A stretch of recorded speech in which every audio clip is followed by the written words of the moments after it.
नमस्कार, बहुत स्वागत आपका। मैं हूं आपके साथ मनोरा सक्सेना। आज सुबह भारतीय कारोबारियों के लिए अमेरिका से अच्छी खबर आई है। अच्छी खबर यह है कि भारत अमेरिका के बीच जो टैरिफ वॉर चल रहा था ऑलमोस्ट वो सॉल्व हो चुका है और भारतीय प्रोडक्ट्स पर जो 50% अमेरिका ने टैरिफ लगाया था उससे घटाकर 18% कर दिया है। यानी कुल मिलाकर ये भारतीय कारोबारियों के लिए अच्छी खबर है। उसका असर देखिए बाजार में भी देखने को मिला। शेयर मार्केट खुला है, उसमें जबरदस्त उछाल देखने को मिली, चाहे वो सेंसेक्स हो या फिर निफ्टी हो। तो वहीं जो सोना चांदी है उसके दामों में भी तेजी देखने को मिली है। अब ऐसे में क्या कुछ फायदा भारतीय कारोबार को होने वाला है और किस लिहाज से ये खबर अच्छी हो जाती है, ये आपको इस वीडियो में मैं बताने वाली हूँ। इस बीच एक और खबर, बड़ा अपडेट आपको हम बता दें कि अमेरिकी कृषि मंत्री का दावा है कि एग्री प्रोडक्ट्स का भारत को ज्यादा निर्यात होगा। तो अमेरिकी कृषि सचिव ब्रुक रोलिंस ने मंगलवार को सोशल मीडिया प्लेटफॉर्म एक्स पर इस समझौते के फायदे को गिनाते हुए कहा और लिखा कि 2024 में अमेरिका का भारत के साथ कृषि व्यापार घाटा 1.3 अरब डॉलर था।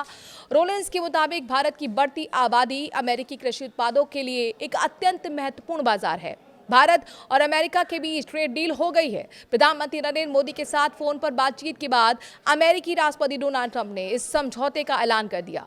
अब भारतीय वस्तुओं के निर्यात पर अमेरिका केवल 18% टैरिफ लगाएगा।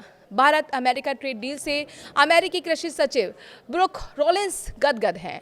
उन्होंने कहा कि समझौता अमेरिकी किसानों के लिए बहुत फायदेमंद होगा क्योंकि इससे अमेरिकी कृषि उत्पादों को भारत का विशाल बाजार मिलेगा और ज्यादा फार्म प्रोडक्ट्स का इंडिया को एक्सपोर्ट हो पाएगा। हालांकि भारत ने अभी तक इस समझौते की डिटेल्स नहीं दी हैं।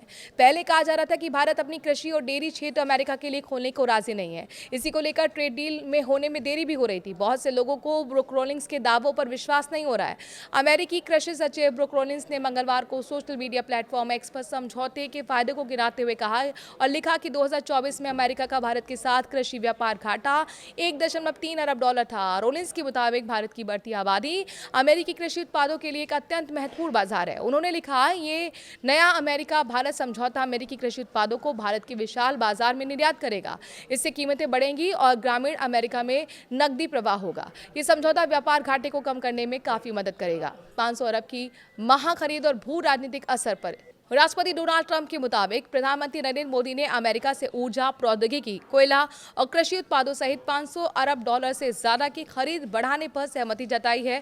इस समझौते का एक बड़ा रणनीतिक पहलू ये भी है कि भारत ने रूसी तेल की खरीद कम करने के संकेत दिए हैं, जिससे अमेरिका को ऊर्जा क्षेत्र में बड़ा बाजार मिलेगा। राष्ट्रपति ट्रंप ने विश्वास जताया कि ये कदम यूक्रेन युद्ध को समाप्त करने की दिशा में सहायक होगा। इस व्यापार समझौते के तहत अमेरिका ने मेड इन इंडिया उत्पादों पर लगने वाले पारस्परिक टैरिफ को घटाकर 18% करने का फैसला लिया है।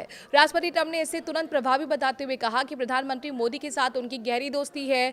भारत के अनुरोध पर यह रियायत दी गई है। ये कदम अगस्त 2025 से लगे 50% तक के भारी टैरिफ के कारण भारतीय निर्यातकों को हो रहे नुकसान की भरपाई करेगा।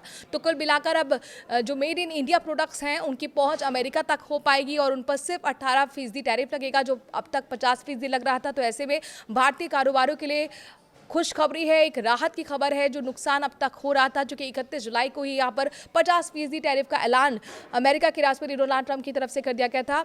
25% टैरिफ लगाया गया था भारतीय प्रोडक्ट्स पर और 25% उस हिसाब से जुर्माना लगाया था कि हम रूस से तेल ले रहे हैं। हालांकि इसकी और भी समझौते की डिटेल्स अभी आना बाकी हैं, क्योंकि प्रधानमंत्री नरेंद्र मोदी की तरफ से जो ट्वीट किया गया है उसमें धन्यवाद तो दिया गया है, लेकिन बहुत डिटेल यहाँ पर निकलकर सामने नहीं आई है। कुल मिलाकर ये तो तय है कि मेड इन इंडिया के जो प्रोडक्ट्स हैं उनको बढ़ावा जरूर मिलेगा। भारतीय जो प्रोडक्ट्स हैं उनको अमेरिका का बाजार मिलेगा, लेकिन कृषि को लेकर जो दावे यहाँ पर अमेरिका की तरफ से किए गए हैं, उनके अधिकारी की तरफ से जो ट्वीट के जरिए किए गए हैं, उस पर अभी कोई भी आधिकारिक भारतीय सरकार की तरफ से पुष्टि नहीं की गई है। तो हमें थोड़ा इंतजार करना होगा इस समझौते की और डिटेल्स सामने आने के लिए। लेकिन कुल मिलाकर ये जो ट्रेड डील हुई है, आखिरकार इसे किस तरीके से आप देखते हैं? ये जो टैरिफ को घटाया गया है, इसको किस तरीके से देखते हैं? कमेंट के जरिए अपनी राय जरूर दीजिएगा।